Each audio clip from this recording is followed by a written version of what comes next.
Bersama masih ada asa bagi timnas Garuda Muda untuk lolos ke Olimpiade 2024 di Paris, Prancis. Lalu apa yang harus diperbaiki pasca laga melawan Uzbekistan dan apa yang perlu dipersiapkan jelang laga melawan skuad muda Irak pada Kamis mendatang. Untuk membahasnya sudah bergabung bersama kami pengamat sepak bola Erwin Fitriansyah. Selamat sore Bung Erwin. Selamat sore. Oke, Bung Erwin, mengapa permainan timnas Garuda Muda di laga semifinal lawan Uzbekistan itu terkesan tidak berkembang dan juga tertekan? Oke, Uzbekistan itu adalah tim yang menurut saya setelah pertandingan semalam ya, saya lihat lawan Arab dan semalam itu salah satu tim kandidat juara karena cara mainnya yang begitu lengkap ya. Apa yang membuat permainan timnas Indonesia tidak berkembang? Karena memang pressing yang luar biasa yang dilakukan oleh para pemain Uzbekistan.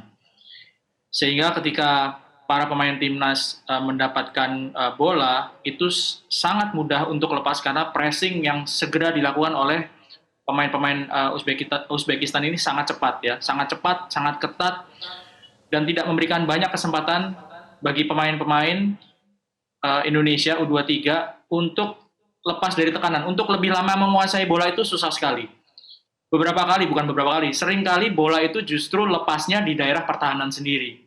Ya, kelihatan sekali beda waktu menghadapi Korea Selatan ketika pemain Indonesia bisa mengimbangi. Saya menduga ada faktor kelelahan stamina fisik dari pemain Indonesia sehingga tidak bisa mengimbangi permainan pressing yang dilakukan oleh pemain Uzbekistan. Karena dari pertandingan pertama sampai pertandingan semifinal semalam, itu susunan pemain, starternya pemain Indonesia itu relatif mungkin sekitar 70%, 80% pemainnya tidak berubah. Ya. Kalaupun ada yang berubah itu karena ada yang terkena kartu merah atau terkena cedera. Tapi kalau cedera nggak ada, terkena kartu merah. Ivar Jenner nggak bisa main, terkena kartu merah. Justin Hubner di pertandingan pertama nggak main karena dia belum datang dari Jepang. Jadi mungkin ada faktor itu juga dibandingkan dengan Uzbekistan. Kalau Uzbekistan itu dari pertandingan pertama sampai semifinal semalam itu formasinya tetap 4-2-3-1, tapi pemainnya itu ditukar-tukar. Oke. Ada rotasi yang dilakukan oleh pelatih Uzbekistan sampai dengan pertandingan semifinal semalam. Bahkan pemain nomor 10-nya semalam yang dari babak penyisihan sampai perempat final itu main terus karena dia kapten tim dan main full time, semalam dicadangkan. Bisa dilihat bagaimana rotasi yang dimainkan oleh pelatih dari Uzbekistan. Pemain nomor 10 masuk di babak kedua, impact-nya langsung luar biasa.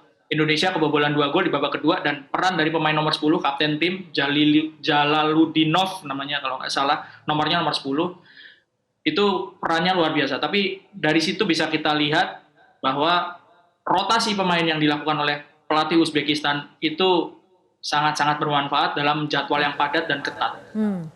Oke, jadi Bung Erwin, apa saja yang harus menjadi evaluasi dari strategi melawan Uzbekistan kemarin? Mengingat ada gol bunuh diri juga dari Pratama Arhan di menit ke-86.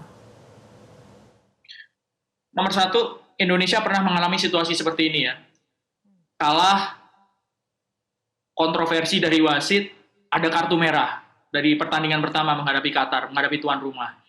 Situasinya kurang lebih sama. Mungkin Indonesia sekarang tidak terkena penalti ya, tapi ada gol yang dianulir, itu yang membuat menurut saya itu juga salah satu faktor yang membuat Indonesia kehilangan konsentrasi dan sehingga gol dari Uzbekistan semalam tercipta.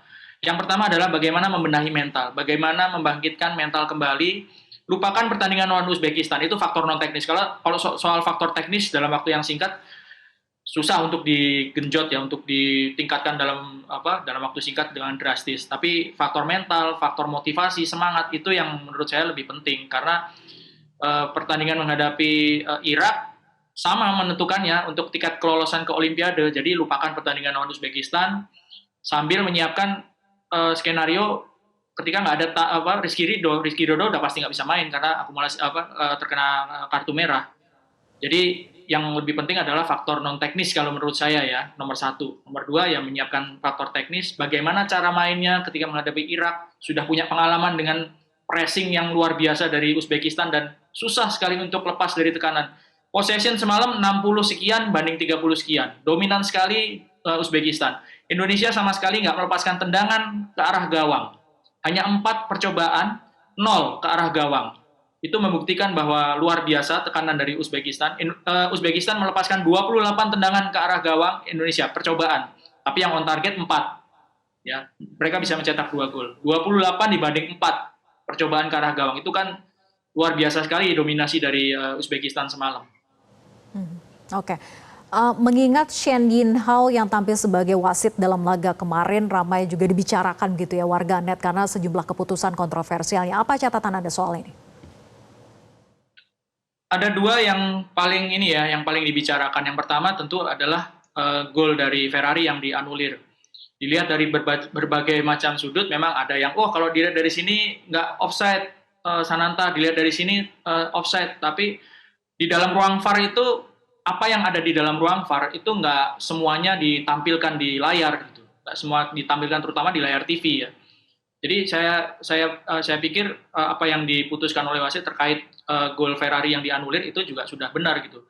Juga ada yang menyebutkan bahwa sebelumnya ada kontak yang dinilai sebagai pelanggaran gitu antara Sananta dengan bek dan kiper dari Uzbekistan. Yang kedua tentu kartu merah yang diterima oleh Rizky Ridho gitu.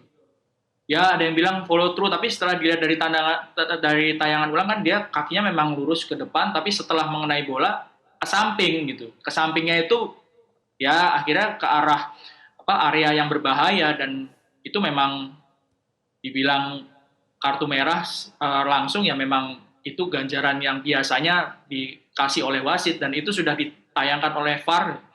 Apapun itu ya memang harus diterima gitu. Mungkin satu-satunya keputusan yang kok gitu ya waktu Witan dilanggar di ujung kotak penalti di luar, kok bukannya tendangan bebas malah drop ball. Itu yang mungkin menjadi salah satu tanda tanya juga. Tapi itu kan bukan sebuah pelanggaran yang krusial karena itu kan di luar kotak penalti. Meskipun itu bisa menciptakan peluang, tapi bukan pelanggaran yang krusial. Misalnya di dalam kotak penalti, pelanggaran atau handball itu kan bisa menyebabkan penalti yang peluang golnya besar sekali gitu. Jadi kalau bertanding di perebutan peringkat ketiga, Indonesia dan seluruh pemain, Coach Sintayong juga, itu harus menyiapkan mental untuk kondisi-kondisi yang seperti itu gitu. Karena dengan kondisi yang seperti itu bisa mengganggu konsentrasi, fokus, disiplin, itu bisa terganggu. Sudah terjadi 2 kali ketika menghadapi Qatar, menghadapi Uzbekistan semalam. Oke.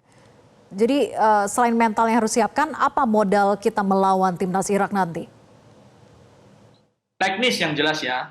Teknis Indonesia diuntungkan dengan kembalinya Rafael Struijk. Kehilangan Rafael semalam kelihatan sekali ya.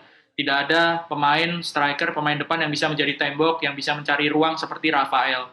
Sehingga bola sering sekali mudah hilang ketika bola sudah sampai ke depan, mudah hilang sebelum para pemain gelandang itu masuk ke area pertahanan lawan dengan siap. Jadi kehilangan Rafael Struijk ini bisa kembali di pertandingan nanti lawan Irak. Ya secara teknis mudah-mudahan di lini penyerangan bisa lebih tajam itu, karena semalam kelihatan sekali hanya 4 percobaan ke gawang, 0 yang ke arah gawang. Itu PR banget gitu. Jangan sampai kejadian lawan Irak, karena kalau percobaan ke gawang nggak ada atau tendangan ke arah gawang nggak ada, bagaimana bisa tercipta gol untuk menang?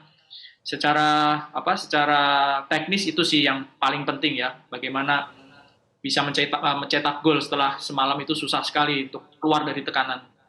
Oke, Bung Erwin, seberapa optimis Indonesia bisa berada di peringkat ketiga dan berapa prediksi skor Indonesia versus Irak nanti? Kalau dilihat dari kualitas permainan ya, Irak 4 tim semifinalis ya, Irak, Uzbekistan, Indonesia serta Jepang. Ya memang yang masuk ke final memang lawan standing Uzbekistan dan Jepang. Sementara Indonesia menurut saya seimbang kalau lawan Irak ya, cenderung lebih seimbang. Irak juga pernah kalah di penyisihan grup, kalahnya lawan Thailand. Tapi mereka juga bisa menang lawan Arab Saudi, sama seperti kita. Indonesia kalah lawan Qatar, tapi bisa juga menang lawan Korea Selatan. Jadi menurut saya secara teknis seimbang. Tapi kalau sudah di pertandingan terakhir gini, mungkin pertandingannya juga skornya nggak akan besar, 1-0 atau 2-1. Tetap optimis Indonesia bisa menang. Oke, kita nantikan dalam laga nanti Indonesia versus Irak. Terima kasih Bung Erwin atas diskusinya di Metro hari ini. Selamat sore. Jelajahi cara baru mendapatkan informasi. Download Metro TV Extend sekarang.